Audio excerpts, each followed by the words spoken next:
Good evening, everybody. It is day 30 of 365 of the greatest book ever written. And this is yet again a really enjoyable reading session where God shows us all, God's sense of humor with regards to the Pharaoh. And so this is always a good thing. I think it's very funny. I think it also shows the world that not only can God teach us all a lesson, he could do so in such a way in which the person that needs the lesson continues to get the lesson until they really understand the lesson. So that's the other flip side of it. That God knows how long it will take, not only for the person on the receiving end to make sense of what's taking place, but also for the public that's hearing the message to really have it sink in. And so I don't think it's a coincidence that this is how it kind of played out with the Pharaoh. Hey, good evening, Jim. How are you? And so Celicia, Angel, hello. And so I think it's pretty interesting on how that all works, because I think we've all seen it to varying degrees in our own life of how something keeps happening and you feel like you're stuck in some respects, that until you really get the message, you feel like you haven't gotten it yet until you really, really get it. And that's what this all feels like. And so, let me just see one thing. Facebook. Okay.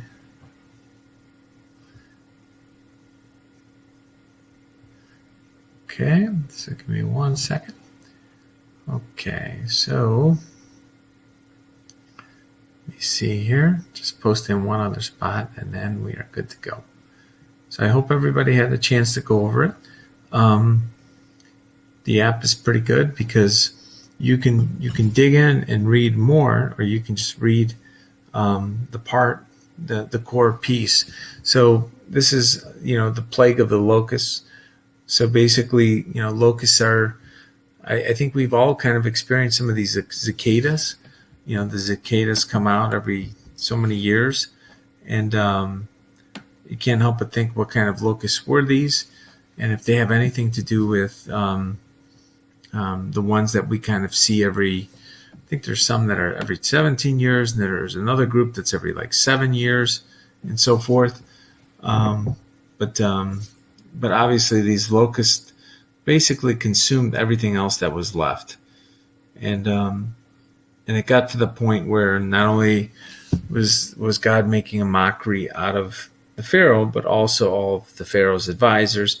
They all started pretty much asking God to. They're basically asking the Pharaoh, "You strike whatever deal you need to. We have to move on from this because we're just getting more and more ruined." And then the plague of darkness. Lift your hand toward heaven. Hold on 1 second. And so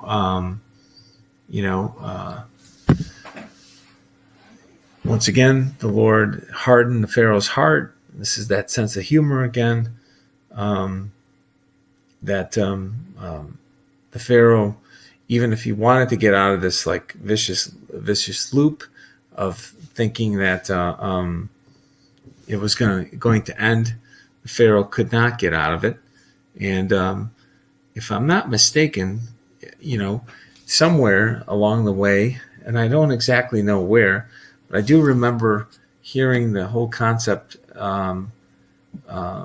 about what is hell? Like, you ever hear of the saying about what would hell be like? Somewhere along the way in religious education, maybe in church, you kind of hear of what hell would be like. Well, hell would probably be like knowing that you're trying to stop.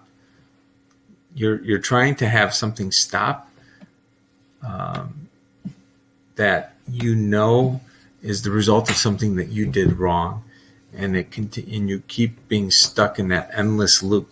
For anybody who's ever done anything on a computer with regards to programming, whether it be software, etc., you run a script, and for some reason you're stuck in a loop, and regardless of how hard you try, you have to keep shutting down the computer, or the program keeps crashing. And in some respects, I think that's what happened to the Pharaoh. The Pharaoh was stuck in a really horrific loop of, a horrific loop in which the Pharaoh was aware of the problems that caused the loop, but they couldn't get out of the loop until the truth, the way, basically the truth, the way, the light, Jesus Christ let the Pharaoh out of that loop. And this was before, we're still in the Old Testament, so it's like a precursor, so to speak. And so it's just God instead of the Father, Son, and Holy Spirit. This was just dealing with God. Jesus Christ hadn't come just yet. This is still Moses and so forth. So the death of Egypt's firstborn. Okay. So then the Lord said to Moses, I will strike the Pharaoh in the land of Egypt one more blow. And then basically the Pharaoh will let the people go. And then this is what the Lord said, at midnight tonight, I will pass through the heart of Egypt. All the firstborn sons will die. And so obviously the oldest son of his lowliest servant who grinds the flour, even the firstborn son of all the livestock will die. So you have to imagine, if you're trying to get out of this endless loop, how could you make things even worse? But, obviously in the Old Testament, we hear about this very often, especially in the stories of Abraham, Isaac, and Joseph, with regards to the oldest son. The oldest son in the families back then, and not just in the Bible, but in a lot of societies around the world, a lot of the wealth, a lot of the power, the bloodline, so to speak, and we see it, with some of these families that try to behave or pretend as though they're royal when they're really not. That this power passes through to the oldest son, and we've kind of talked a little bit about this with regards to energy or chakras and so forth. That there is some other schools of thought as well as to what causes that. With the energy of the first light, so to speak, that is turned on, or in the circuit of lights with regards to the number of children, and then the ending light with regards to the last child. So I understand the concept of why the oldest is chosen, the oldest or the youngest, and what happens in the middle. But at the end of the day, I do think that society worldwide has progressed, and that we don't have all the assets and the power and the wealth just passed to the oldest child within our families and society. At least not that I'm aware of. Maybe there's still some folks out there that do believe in this extreme version of how power and wealth should transfer down to the next heirs of a family. But the reason why I'm pointing all this out is, if you put all this faith, and maybe this was the whole point of the lesson, if you put all this faith and all this importance on your oldest child, and your oldest child is struck down, not just yours, but everybody's, is literally struck down. Was that done in a way to shake off this belief that the oldest is the most important, to really shatter that part of how society had behaved? Now, I happen to think that there is some type of connection between the two. That God wanted to show everybody that Every one of his children is important, not just the oldest of the children of a particular couple and family, even for the Pharaoh and everybody that was alive in Egypt at the time. So, anyways, I think that's the point of Exodus 11, and it's a huge wake up call, and I think it's a huge signal for everybody who had more than one child to snap out of the fact that only the oldest child is the one that mattered the most. And think about it this way: you have all these parents, they lose their oldest child, they have the second, third, fourth child, I guess next in line. That's a tough pill to swallow if you've thought that your future, so to speak, is tied to just the oldest child and what happens with the oldest child. So I think it would definitely have a huge impact on changing that mindset and that psyche. So I think it was extremely effective from the standpoint of expressing this point. Okay, so now we're into Exodus 12. The Israelis are still in the land of Egypt. From now on, the month. Hold on a second here. Yeah, so hold on 1 second. From now on, the month will be the first month of the year, announced to the whole community. On the 10th day of the month, each family will choose a lamb or young goat for sacrifice, one for each household. Okay, take a special care of the chosen animal until the evening of the 14th day of the first month, which also happens to be, I think the 14th day is the fortnight, if I'm not mistaken.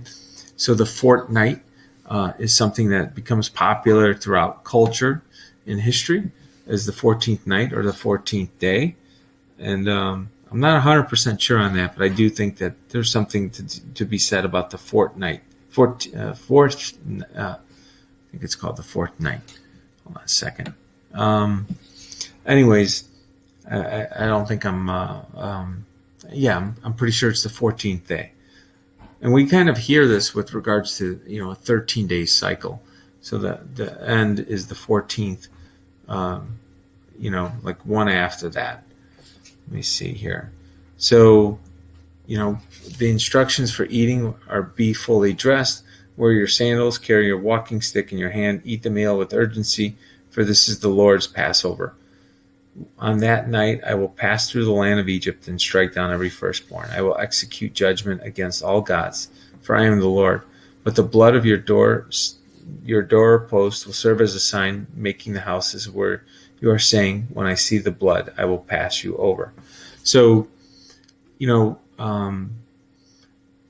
part of the culture, and I think back then, they put blood on the above the door to have the Lord pass over, that that the child, the firstborn, wouldn't die. Other cultures, they'll signify it not with actual blood but with chalk. I know that doing the chalk over the door, especially when you move into a new house, it's not just for the firstborn. I think there are some folks that will do that to ask that any, I guess, to mark their sign to God that they do believe and they do have faith in God, and that God, if there's any sort of what would I say? If anyone who's a doubter or unbeliever is to be, I guess I hate to use the word penalized.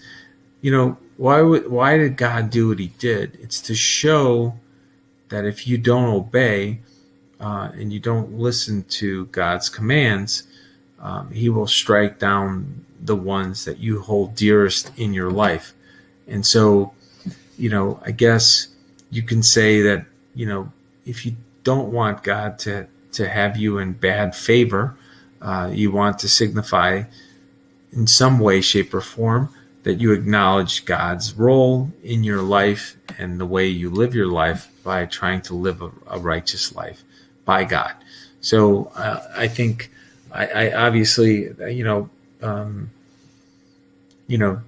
things have changed over the past couple thousand years. People probably used blood for, who knows, maybe the first 1,500 plus years, and maybe it's only been the past couple hundred years that it's moved to chalk. But I do know that my parents used to use chalk during different holidays, and I never really looked into when it switched to chalk, like versus blood. But obviously, chalk is a little easier to deal with.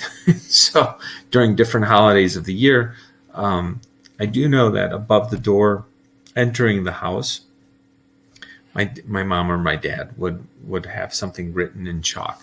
And it was, it depended on the season, and they would be extremely diligent about doing it. They definitely followed what they viewed as the core teachings or the rules for how you would have, you would remain in good standing with God and so forth. So that's where I think that all ties into. So we're on to Matthew number 20.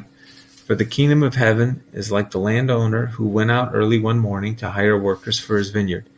He agreed to pay a normal daily wage and sent them out to work. At 9 o'clock in the morning, he was passing through the marketplace and saw some people standing around doing nothing. So he hired them, telling them he would pay them whatever was right at the end of the day. So they went to work in the vineyard. At noon and 3, he did the same thing. At 5, he was in the town again. He asked them, "Why haven't you been working today?" They replied, "Because no one hired us." The landowner told them, "Then go out and join my others in the vineyard." That evening he told the foreman to call the workers and pay them, beginning with the last workers first. Then when those hired at 5 o'clock were paid, each received the full day's wages. Now this is a really powerful passage as far as I'm concerned, and I'll explain why I think it's such a powerful thing. Okay? When those hired first came to get the pay, they assumed they would receive more, but they too were paid a full day's wages. When they received their pay, they protested. "These people worked only 1 hour, yet you paid them just as much as you paid us. And we worked all day in the scorching heat." He answered one of them, "Friend, I haven't been unfair. Didn't you agree to work all day for the usual wage? Take your money and go. I wanted to pay the last worker the same as you. Is it against the law for me to do what I want with my money? Should you be jealous because I am kind to others? So those who are last now will be first, and those who are first will be last." Okay. So, obviously that whole part of the story with regards to paying the ones that are last first, and then the ones that were first were protesting that they received the same wages as the ones that were last. When I hear that and when I think about that, whoever comes to Christ, so to speak, I think this is a metaphor for coming to Christ, coming back to God. It doesn't matter when you come back to God. That's the whole point of the story. If you live your whole life and you find the truth, the way, the light, and you follow Christ, you'll be rewarded as such.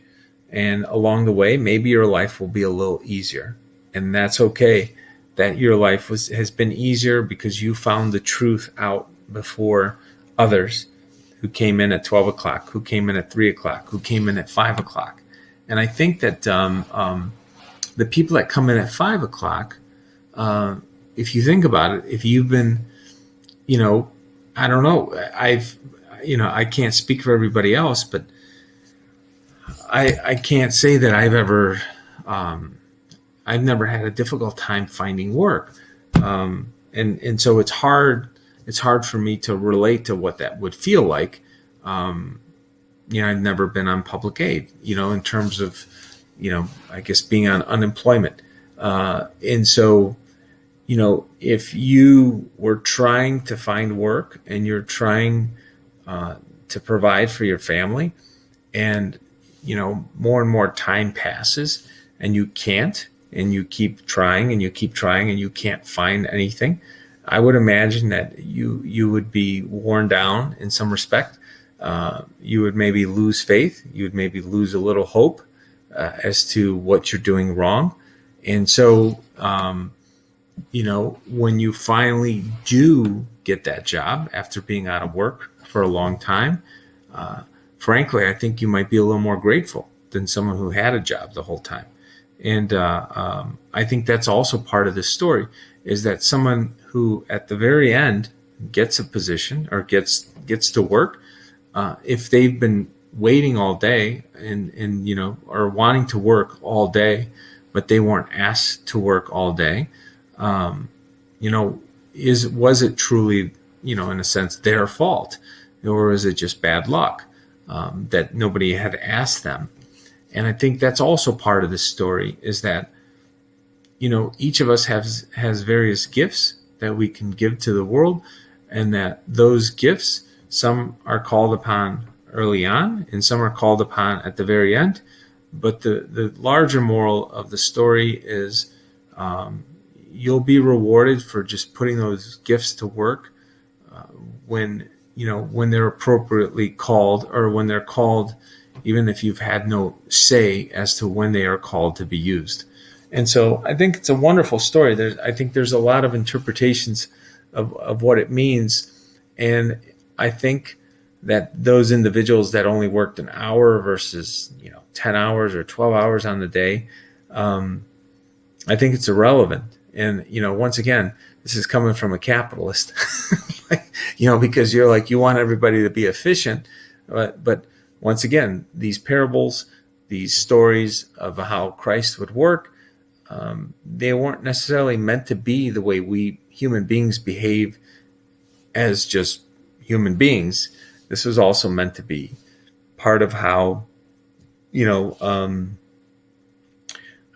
guess, how God would behave and how we should behave spiritually, from the standpoint of having empathy, sympathy for others that aren't maybe as fortunate.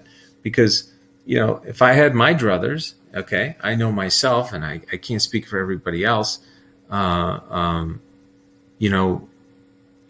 I can do something for 1 hour, 2 hours that I really want to do, like in terms of work, and you said you can work 1 or 2 hours, or you can work 10. I know this may sound weird to you. Like, I'd rather work all 10 than waiting to start and do nothing for 8 hours and just work for 2. Because I do feel, at least on a personal level, I would be losing out, that I could have been doing something that I thought was worthwhile for all 10 hours, and I didn't get to use my skills until the very last 2 hours. So I think that's also part of this, is that each of us, when we can't use our full talents, should we truly be penalized in the way society is organized? Right now it is organized in a manner in which we are penalized. And I guess the whole point of the story is that maybe we shouldn't be. Maybe people that are truly trying to be part of society and create, they should be treated as such. And in the ones that are freeloaders, which I think a lot of us, have a problem with, like, the whole point of the 7 deadly sins, one being sloth. The people that are truly lazy, yes, we don't want them to be paid for that 1 hour, but the people that are truly trying, but once again, that comes down to judgment. So, we need to be aware of the situation and the circumstances, and come to our own judgment from common sense and from logic and from what we witness ourselves, and not necessarily blindly follow some kind of formula, so to speak. So as Jesus was going to Jerusalem, 12 disciples, he took the 12 disciples privately and told them that what was going to happen. Listen, we're going up to Jerusalem, where the Son of Man will be betrayed to the leading priests and the teachers of religious law. They will sentence him to die. Then they will hand him over to the Romans to be mocked, flogged with the whip, and crucified. But the third day he will be raised from the dead. Okay? Then the mother of James and John, the son of Zebedee, came to Jesus with her sons. She knelt respectfully to ask a favor. "What is your request?" She replied, "In your kingdom, please let my 2 sons sit sit in places of honor next to you, one on the right and the other on the left." But Jesus answered them by saying, "You don't know what you are asking. Are you able to drink from the bitter cup of suffering I am about to drink?" "Oh yes," they replied, "we are." Jesus told them, "You will indeed drink from my bitter cup, but I have no right to say who will sit on my right or my left. My Father has prepared those places for the ones he has chosen." And, so let me just finish this up and we'll talk about, who sits on the right and who sits on the left. When the 10 other disciples heard what James and John had asked, they were indignant. But Jesus called them together and said, "You know that the rulers in this world lord it over their people, and officials flaunt their authority over those under them. But among you it will be different. Whoever wants to be a leader among you must be your servant, and whoever wants to be first among you must become your slave. For even the Son of Man came not to be served, but to serve others and to give his life as a ransom for many." So this is an extremely powerful chapter. This is Matthew 20, by the way. I keep going back to Matthew and how much I like Matthew. So with regards to that, I've always learned, that Christianity, one of the distinguishing characteristics of Christianity is the highest order of Christianity, which is love. And I actually did a video series about the 13 things that are critical to capitalism in the Judeo-Christian West. And you can download it. They're like 4 or 5 minutes each video. I did 13 videos or whatever, 13 points, on the YouTube channel here. And the first one, it happens to be love. And love, the highest order of everything we do in this world, is centered around this concept of love. Love is infinite. It's everlasting. It ties into everything that's pure and true and good in the way and the truth. And, what's the biggest way in which you can show love in this world? That's, the highest order, especially in Christianity, and the way we've tried to set up our society in the Judeo-Christian West. And this is where Judaism is a little different, folks, because I've studied Judaism and had conversations with a fair number of people who are Jewish about this point. But with regards to Christianity, the biggest order is to give your life, lay your life down for, to save another human being. And I know that's a big ask, but it's like you're willing to lose your life to protect the life of an innocent person. And you think about this concept. If you saw somebody about to be harmed, right? This is the Good Samaritan rule. You should step in and try to stop it. Intrinsically, I think most human beings behave this way because we're all guided by this inner love, this inner light.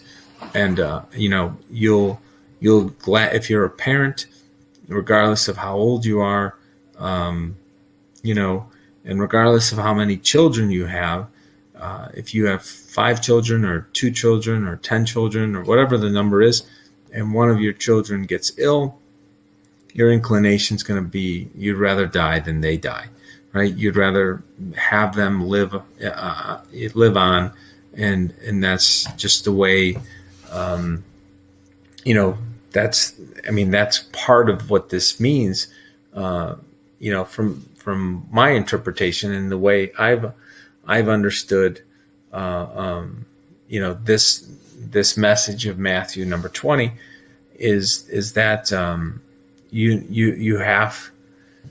I don't really view it as work, folks. So I don't know if you guys feel the same way, but to possibly lose your life to save another human being or other people's lives, because it's the right thing to do.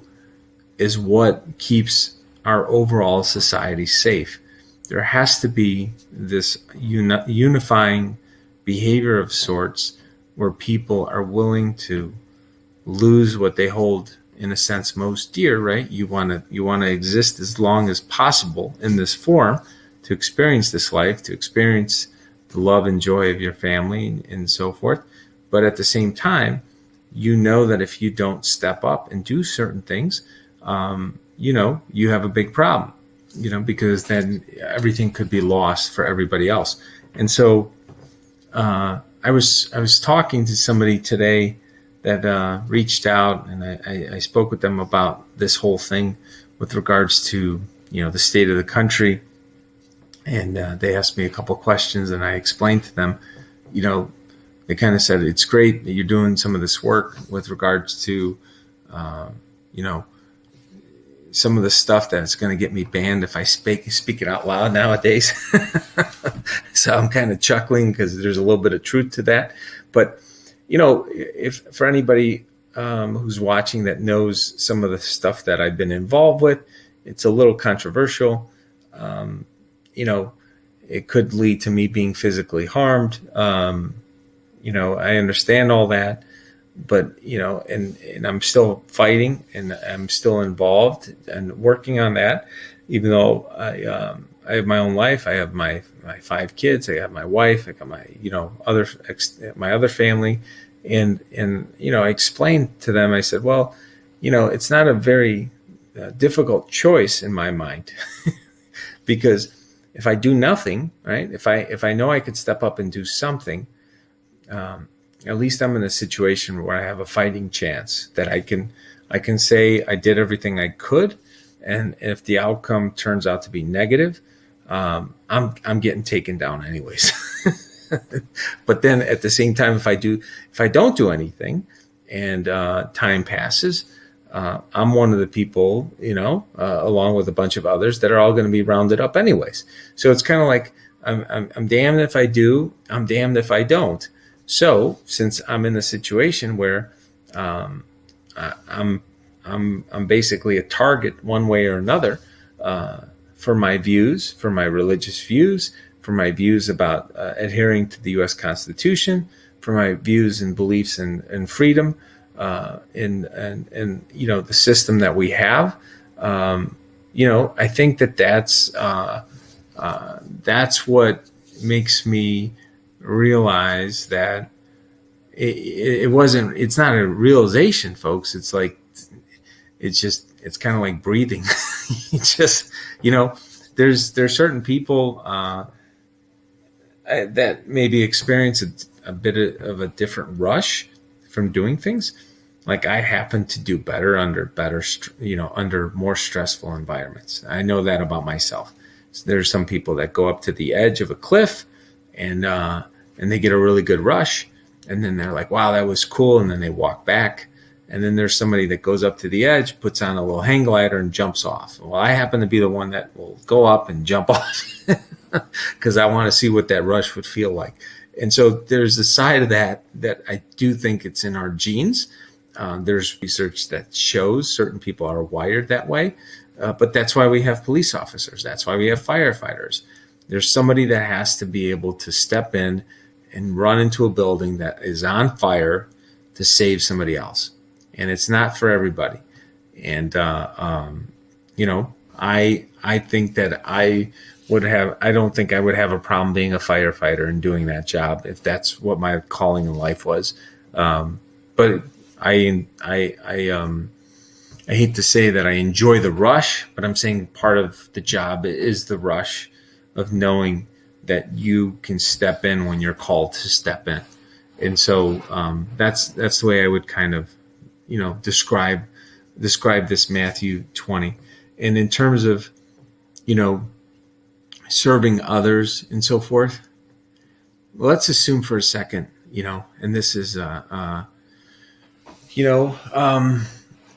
let's assume for a second that you have everything, like anything you've ever wished for in your entire life. You snap your fingers and you have it. you have good health, and you have all the money you want, and you have all the knowledge you want, and you've had all the travels, everything. Let's just assume for a second you've gone your whole life, or in any moment in time, you've never wanted anything. You just always have received it. Then you ask yourself a question, what's left? And like, what should your life look like? What would you do if your cup overfilled, right? So to speak, and I guess from the standpoint of scripture. And if your cup overfills, you would get to the point, I think, where you do want other people's cup to overfill. And I think that's part of this whole point of Matthew 20 as well, is we all should try to get to a point, and I think we all have that ability. Part of it is just perspective and being, having our expectations, it's one of the key things in happiness. If you want to be happy in this world, is have low expectations. I know it's counterintuitive, because it's like you want to have high expectations, but you want your happiness to be based on low expectations. So if you have your bar low, and you exceed what's low as your floor, you'll be happy. And ironically, that happiness will help you hit the high bar.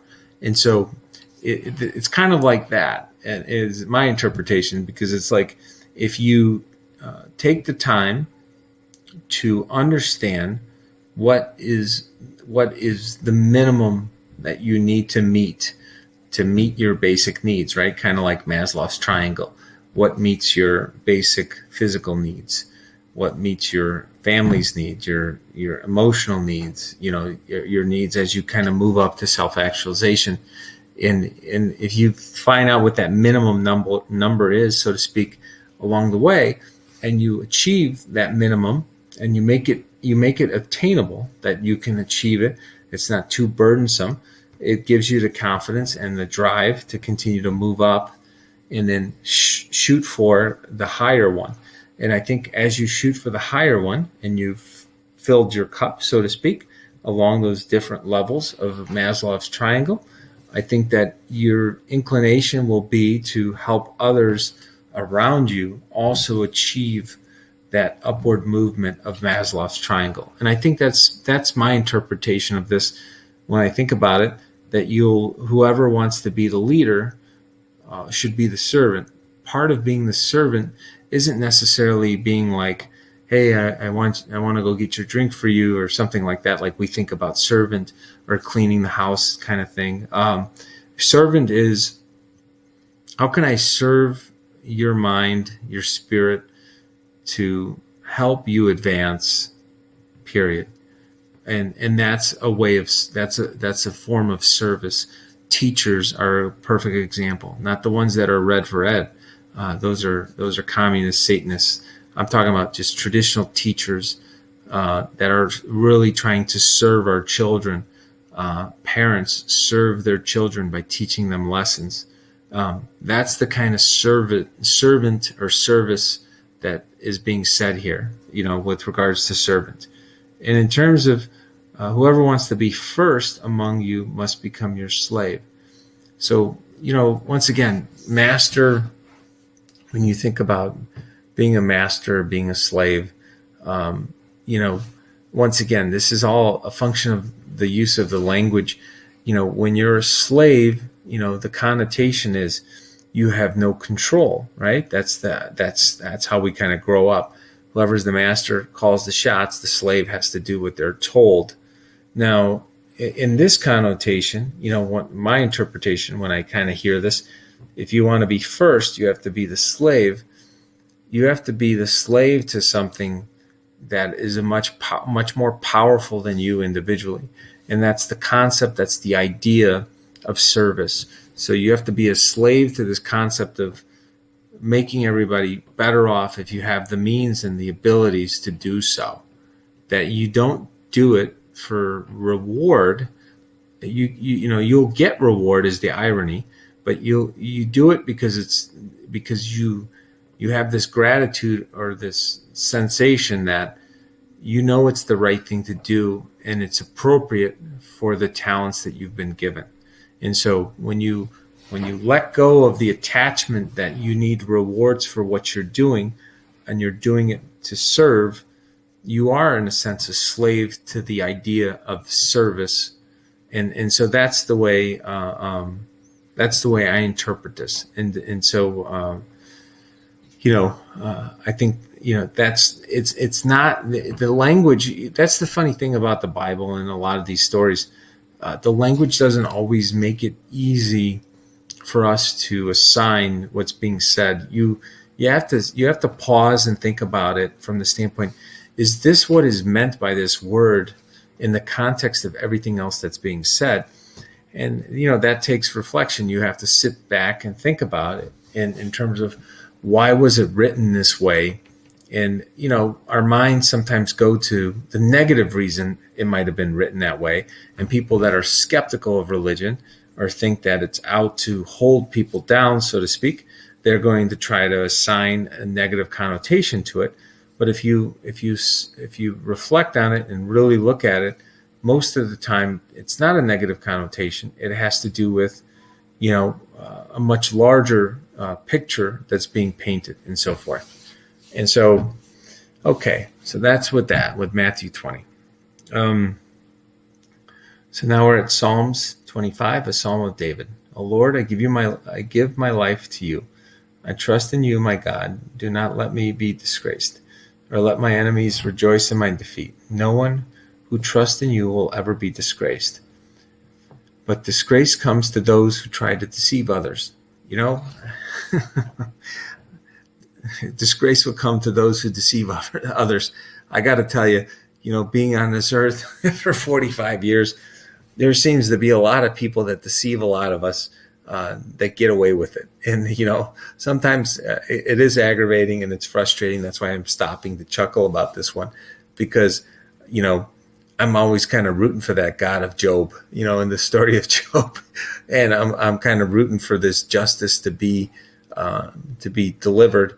And, God being wrathful, and the God of wrath and vengeful against these people that have deceived us, because we seem to have been overrun at times, and it is very draining, and it's aggravating not to see our court system working properly, our Justice Department not working, our FBI not working properly, our politicians. I mean, there's just so much to go around. It's a little overwhelming. You're like, where did all the good people go?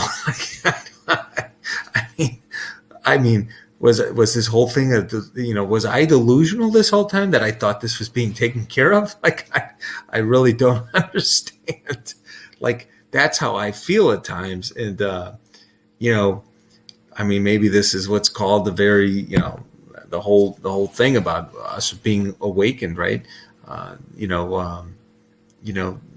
I guess the Fatima story of 1917, that the devil would hold us all under a spell for 100 years.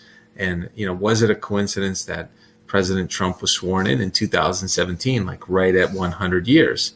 I don't know. Maybe it's a coincidence. Maybe it isn't. Maybe that's why Trump was so hated, that he was shining a light. Wow, look at that. My light's just getting brighter as I'm speaking. That's pretty funny that happens again. So the light right behind me just got really bright as I'm talking about President Trump being the light, because of what happened with the Fatima, I guess, Chronicles. And so anyways, I'm still very hopeful that justice will be served as soon as possible, ideally. But when I think about this deception, disgrace will come to those who deceived us. I really do pray and hope that it does. And if it's not in this life, most definitely, I hope they get what's coming in the next one. Show me the right path, O Lord. Point out the road for me to follow. Lead me by your truth and teach me, for you are the God who saves me. All day long I put my hope in you. Remember, O Lord, your compassion and unfailing love, which you have shown from long ages past. Do not remember the rebellious sins of my youth. Remember me in the light of your unfailing love, for you are merciful, O Lord. The Lord is good and does what is right. He shows the proper path to those who go astray. He leads the humble in doing right, teaching them his way.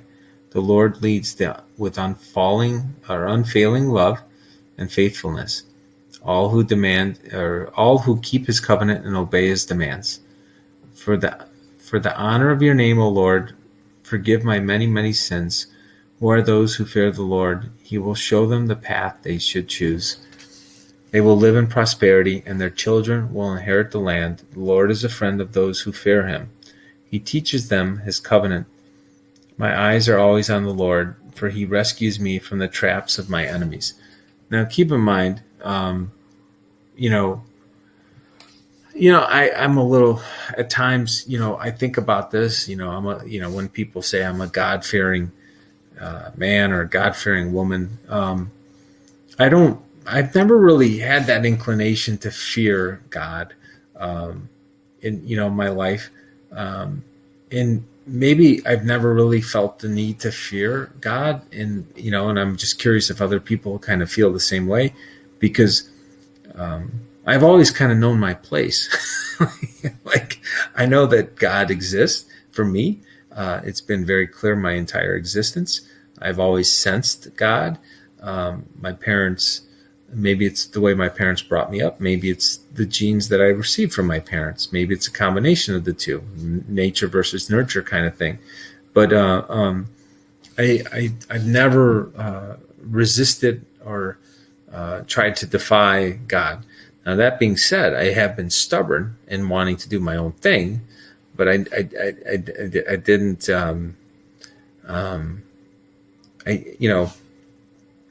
I always knew what God wanted for me. That's the tricky part, right? It's kind of like a parent with a child, and maybe that's why we have these analogies about Father, Son, and Holy Spirit. Like these different stories that are told to us, is also to kind of relate to the energy or the way we behave in the context of being a child with a parent, because all of us were a child of a parent or two, like two parents, ideally in a nuclear family, but at least one parent raising you. And if you've, for someone who's been adopted, they have adopted parents. So there's some kind of parent figure that should be in everybody's life. And that's why it's so important for our society to have that. But, it only works well if you have we have a good foundation or good structure in place. So even for people that aren't sure how to be parents, there's some people that end up having children that are confused or are at a loss as to how they should be good parents.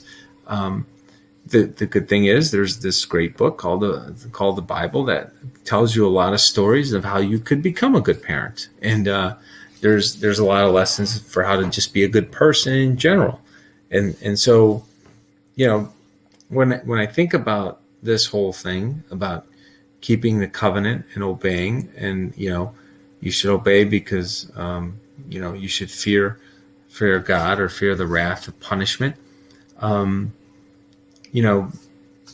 I guess some people do need that sort of punishment hanging over their head.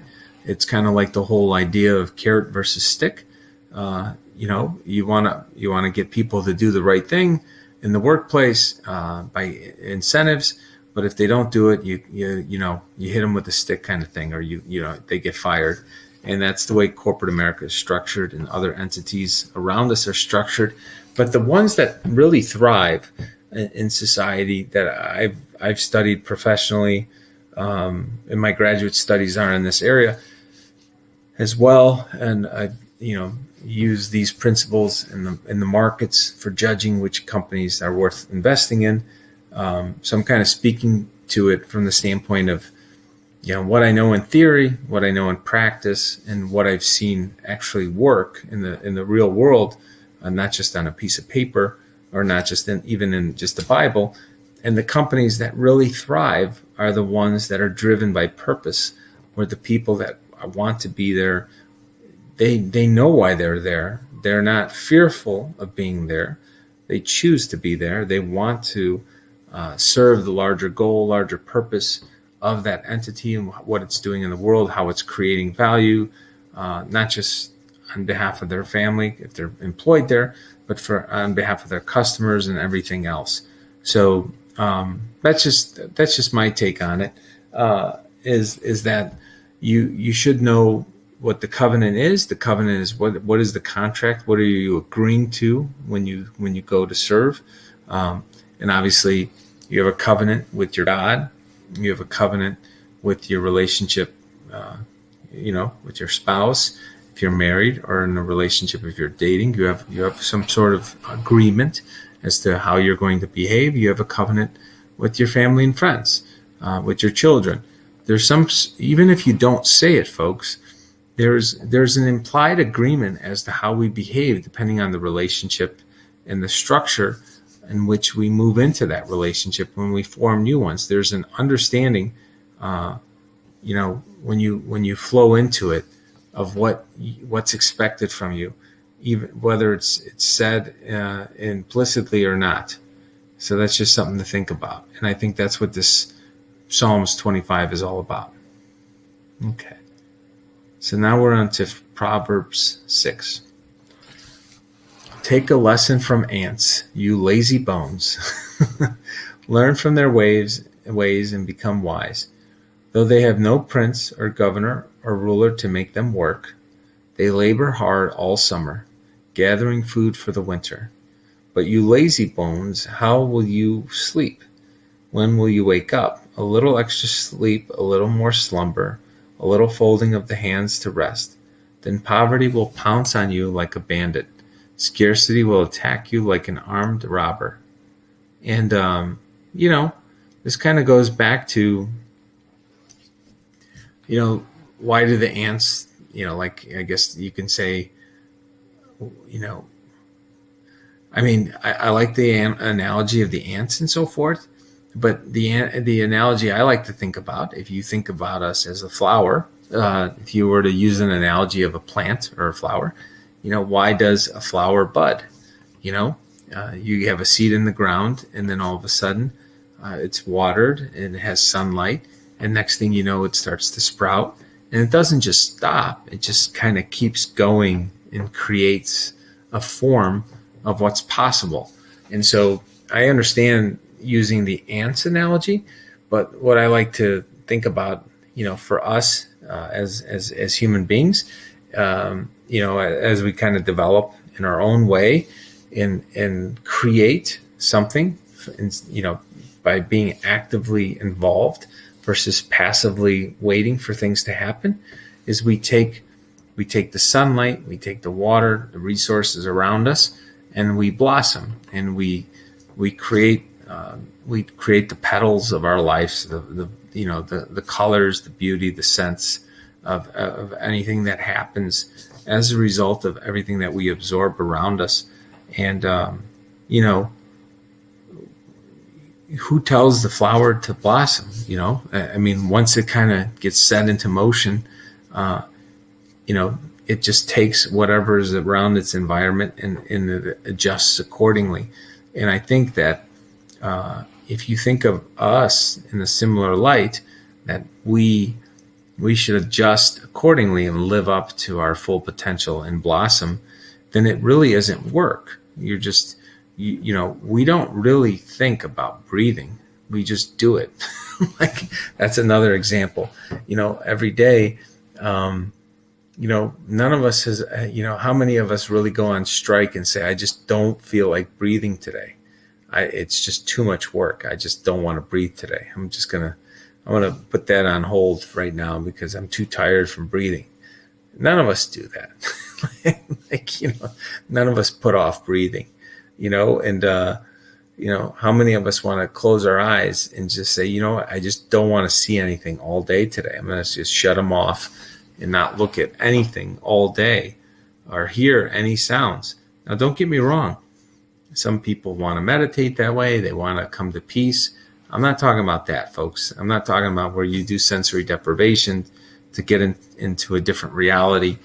There are ways that you can test out how your mind views the world by doing these types of, I guess you can call them little micro experiments. I'm not talking about that. I'm just talking about our everyday existence, that we don't turn off the sensation that we feel on our fingers in our body from heat and cold.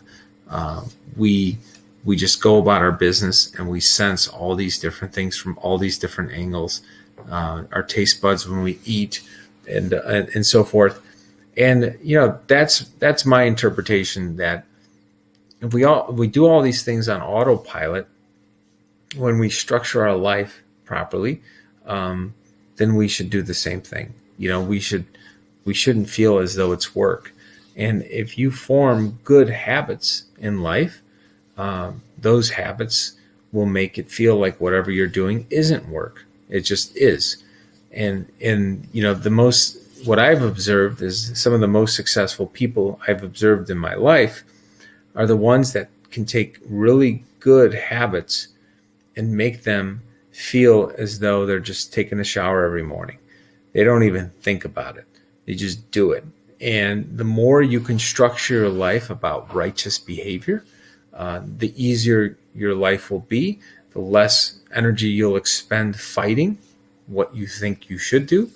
And so it's important to kind of get the idea of what you want on the front end, and then kind of adjust your behavior and what your process is to get it, and to execute on that plan. And if you do so, you'll get incredible rewards, and you'll kind of like be the ants that have enough crops for the winter, right?